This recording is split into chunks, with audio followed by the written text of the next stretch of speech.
Julian Archer, and I'm ready to burn the playbook today because the opposition is playing for keeps. Maya Thorne here, currently in my Watching the Republic glitch in real time. And I'm Mary Kane, wishing I'd brought a stronger thermos for what's coming across the wire this morning. You're listening to John Steele.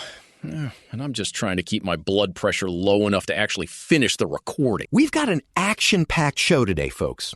Yesterday, we were reeling from that Supreme Court sledgehammer to the Voting Rights Act and that terrifying Fifth Circuit move on mifepristone. And today, the fallout is already hitting the pavement in Wyoming and D.C. No, literally, it's a normal day in the sense that the dumpster fire's still burning at the same temperature, but the vibe's absolutely chaotic. Look, here's the deal. Yesterday was the warning shot. Today is the bayonet charge. We're talking about the primary battlefield in the Midwest, the $25 minimum wage push, and later, the absolute powder keg in the Strait of Hormuz. It's a lot. But let's start with the one thing keeping the lights on in the clinics for exactly one more week. Okay, so can we talk about how SCOTUS is basically the administrator of a very toxic group chat right now? Yesterday, Justice Alito issued an emergency stay on that Fifth Circuit ruling. For anyone who didn't catch yesterday's nightmare fuel, the lower court basically tried to unalive mail-order mifepristone nationwide. It is absurd. 1 week. Alito gives us until 5 p.m. on May 11th. It's like a stay of execution where the governor is just checking his watch. Are you kidding me with these guys? It's a recapitulation of chaos strategy, Julian. They want the uncertainty. According to the Guttmacher Institute, medication abortion is nearly 2/3 of all U.S. abortions. If they pull the plug on the mail on the 11th, we're looking at an overnight healthcare desert for millions. It's administrative cruelty. I mean, they're treating the Postal Service like it's a drug mule for freedom. And while the feds are playing this high-stakes game of red light, green light, look at Wyoming. Wyoming is in its total villain arc. Republicans there are pushing this heartbeat bill, but the research shows they're pivoting the language. It's not just pro-life anymore, it's pro-natalist. Pro-natalist? Ugh, that's just a fancy college word for we need more cogs for the machine. I saw a report on Wyoming public media. These legislators are basically treating women like state-owned incubators. It is a pincer movement, Mary. You have the judicial branch in D.C. cutting the lines of supply for medication, and state-level vandals in Cheyenne trying to ban the procedure before a woman even knows she's pregnant. It's an assault on the very idea of autonomy. No, literally. It's giving Handmaid's Tale, but with better branding. And meanwhile, the pro-natalist crowd is the same group that will vote against school lunches next week. The irony is low-key embarrassing. It's the inconsistency that gets me. They want forced birth, but then they want market rate survival the second the kid is out. Speaking of market rate survival, let's pivot to the literal battlefield of the 2026 midterms. Today is a massive primary day in Indiana and Ohio. It's the first real Super Tuesday test of the year. More like the first super grudge match. Trump is on a full-blown revenge tour in Indiana. Is this about the redistricting map? It's exactly about the map. Last December, 21 Republican state senators, bless their hearts for a moment of lucidity, actually blocked a gerrymander that would have wiped out 2 Democratic seats. Trump didn't like that. Oh, he's big mad. He's endorsed primary challengers against 7 of them. He's calling people like Senator Linda Rogers rhino losers because they didn't want to delete the opposition like they were clearing a browser cache. Look, here's the deal. It's a purge. Jim Banks and Governor Mike Braun are trying to turn the Indiana State House into a cathedral of MAGA. If these incumbents lose today, it tells every other Republican in the country, obey the mob or lose your job. It's fascinating. In a terrifying way. We're watching the internal combustion of the GOP. They're eating their own because they weren't, ruthless enough? According to the Associated Press, the challengers are running on a platform of total loyalty.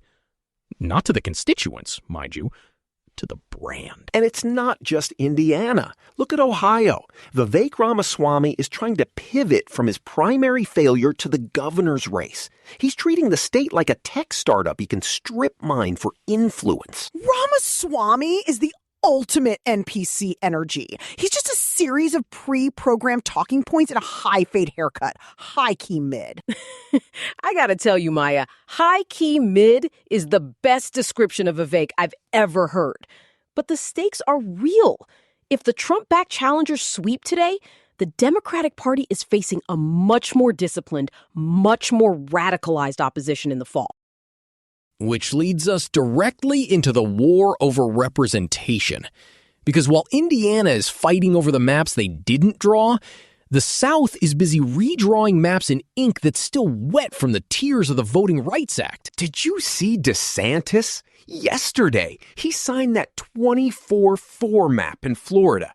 24 Republican seats, 4 Democratic. It's not a map. It's a surrender document he's forcing the voters to sign. Are you kidding me? He's basically using a surgical scalpel to remove any district that doesn't look like a country club. And why? Because the Supreme Court gave him the all clear with that Louisiana v. Calais decision we talked about yesterday. No, literally. Alito's ruling basically said compliance with the VRA isn't a compelling interest anymore. It's giving Jim Crow 2.0 the digital remaster. I mean, it's procedural arson. That's what it is. You take the most basic tenet of democracy, one person, one vote, and you turn it into one party, one map, and everyone else can go fish. According to the Courthouse News, we're seeing similar crack and pack tactics in Mississippi and Alabama already. But wait, Hakeem Jeffries isn't taking this lying down. He's launching a counteroffensive in New York. He said the era of unilateral disarmament is over. Good. It's about time the Dems put on the brass knuckles. You can't win a knife fight with a strongly worded letter. Unilateral disarmament is such a boomer way of saying we're finally playing the game. But honestly, if New York doesn't gerrymander back, the House is gone. The math doesn't lie, even if the politicians do. So we're down to what? Whoever has the most aggressive software to draw the squiggly lines wins? This isn't a representative democracy. It's an algorithmic arms race. Let's get to some actual good news for the people who do the work. The fight for $15 is officially in the rearview mirror. We are now in the fight for $25 era. Yes, the Living Wage for All Act just dropped. Rep. Delia Ramirez and Rep. Ana Lilia Mejia are absolute queens for this. They're proposing a $25 federal floor. It is time. The affordability crisis isn't an accident. It's a policy choice. You can't have a great American economy when the people making the coffee can't afford the rent. $25? I mean, I'm for it, obviously, but the pushback is going to be biblical. They're going to claim it'll destroy small businesses. Oh, spare me. I've heard that line for 40 years. Every time we raise the wage, they act like the sky is falling, and somehow the diners are still open and the billionaires are still buying yachts. Saru Jayaraman from One Fair Wage said it best. $25 is the new survival wage. No, literally. Inflation has entered the chat and it's not leaving. Citing that rolling out report, the coalition includes over 100 labor groups. They did huge May Day actions over the weekend. It's a movement, not just a bill. And it includes tipped workers. No more sub-minimum wage nonsense. You shouldn't have to rely on the whims of a customer's mood to pay your light bill. Exactly. It's about dignity. And speaking of dignity, before we get into the nightmare that is the border right now, I need to take a second for the people who make this show possible. Oh, absolutely. Look, independent media like this doesn't just manifest out of the ether. It takes real human work to build the infrastructure. We are 100% here because of the vision and the grind of our creator, Eric Christensen at Neural Network Media. He's not a media conglomerate. He is a builder who poured his own some resources and time into creating this platform so we could have these conversations. Bet. If you value independent voices over corporate algorithms, please like, subscribe, and consider visiting our new Patreon at patreon.com/neuralnetworkmedia to support this work. It's an act of solidarity that keeps the lights on and the servers running. And helps me buy enough hay for Mitch so he doesn't eat the studio cables. Solidarity with the goat. All right, back to the grind. Okay, let's talk about the fallout of Operation Metro Surge, because the vibes in Minneapolis right now are, well, they're heartbreaking. The largest immigration enforcement operation in history. 4,000 arrests in the Twin Cities, and it ended in the deaths of 2 U.S. citizens, Renee Good and Alex Preddy. It is a disgrace. Federal agents gunning down citizens in a botched sweep? This is what happens when you turn DHS into a paramilitary force with zero accountability. I gotta tell you, the pivot the administration is making now is even more cynical. They fired Kristi Noem to save face, but now they're just doing quiet raids. According to The Guardian, they're hitting daycare centers under the guise of fraud prevention. It's the fraud prevention era. They can't do the mass sweeps anymore because the No Kings protests were too loud. So now they're just trying to tax and investigate people out of the country. High-key sinister. And Texas is looming. SB 4, the deportation scheme, goes into effect in 10 days. The ACLU is filing lawsuits, but the Fifth Circuit is, well, we know where they stand. It's a challenge to federal supremacy.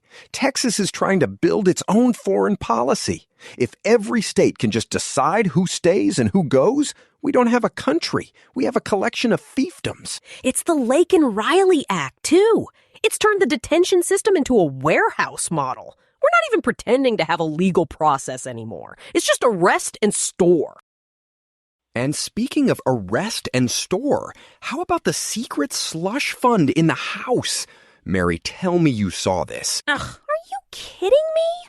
$300,000 in taxpayer money used to settle sexual harassment claims for 6 House members? Nancy Mace finally got the documents via subpoena. Wait, I mean, we're paying for their... I can't even say it on air. No, literally. It's a bipartisan omerta. Both parties voted 357 to 65 to keep the records sealed. It's main character syndrome, but for an entire institution. They think they're above the consequences of their own trash behavior. According to CNN, this involves high-profile names. Eric Swalwell and Tony Gonzalez resigned last month, but there are 4 more out there. They used a defunct Treasury account. That's our money being used to silence victims so these guys could keep their pins. It is institutional rot.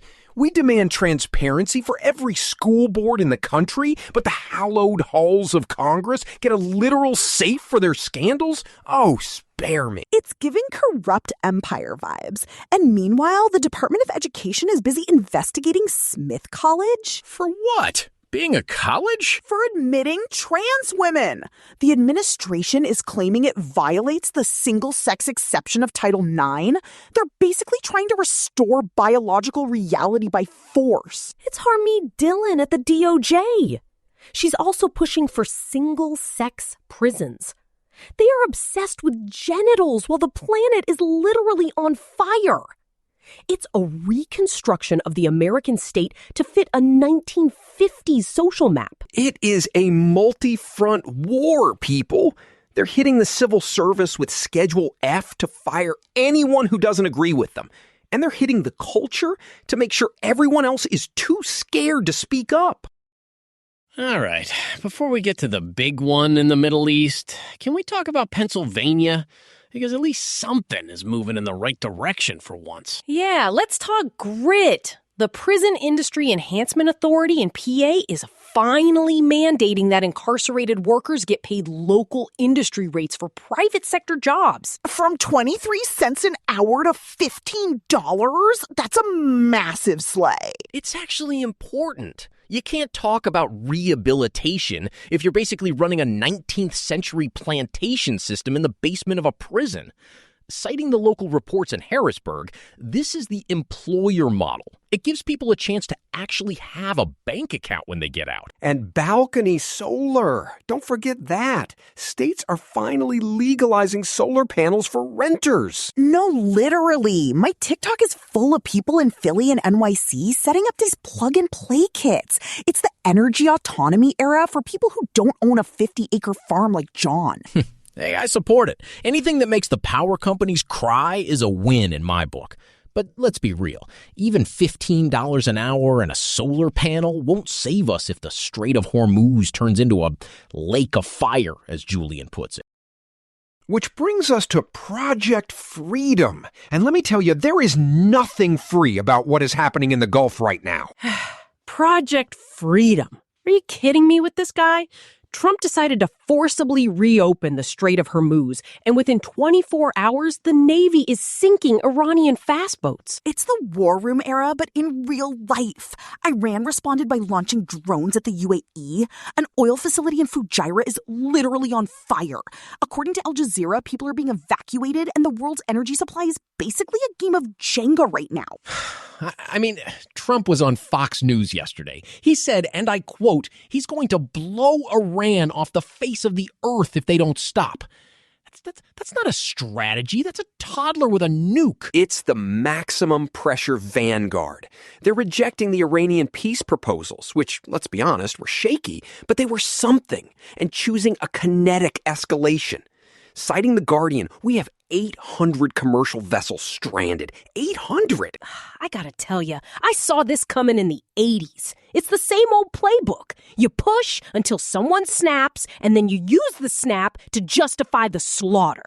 But this isn't 1988. Iran has drones, they have missiles, and they have the ability to shut down 20% of the world's oil with a few cheap swarms. High-key final boss of foreign policy failures? The rhetoric is so main character from Trump. He wants to be the hero who saved the tankers, but he's actually the guy who threw a match into a gas station. It's circular capitalism, Julian. We sell the weapons to the UAE, then we send our own ships to protect them. Then we spend $1 trillion on a war to stabilize the prices we just blew up. It's a doom loop where the only people who win are Raytheon and Lockheed. And the allies are terrified. The Pakistani peace is dead. CENTCOM is reporting cruise missile intercepts every few hours. This is brinkmanship with a short fuse, people. Look, here's the deal.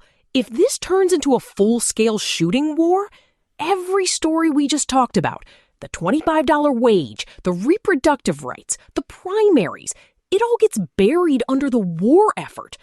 And maybe that's the point. No, literally. War is the ultimate distraction from a crumbling empire. It's the national trauma era, and we're all just refresh scrolling our way to the end. I mean, we have sailors in the Gulf right now wondering if a $500 drone is going to take out $1 billion destroyer. It's asymmetric insanity. And we're doing it for what? Maritime pride? We're doing it because this administration doesn't know how to lead. They only know how to bully. It's the war room mentality where every problem's a nail and they only have a nuclear hammer. The defining story today is that we're watching a government that would rather blow Iran off the face of the earth than ensure a woman in Wyoming can see a doctor. It's a tragic biological pessimism masquerading as patriotism. But we will not be silent. Democracy isn't a spectator sport, and we are on the field. If they want to fight for the soul of this country, they've got one. Final verdict, the vibes are rancid. The GOP is in its final boss era, and we're all just trying to keep the simulation from crashing. Stay salty, stay online. Look, if the union taught me anything, it's that you don't cross a picket line, and you don't let a bully take your lunch money. Hold the line. Queens is watching. I'm going back to the sanctuary to see if Mitch has better foreign policy ideas than the State Department. He usually does. Keep the faith, keep the pressure, and keep your head up. We are the bulwark, and we are going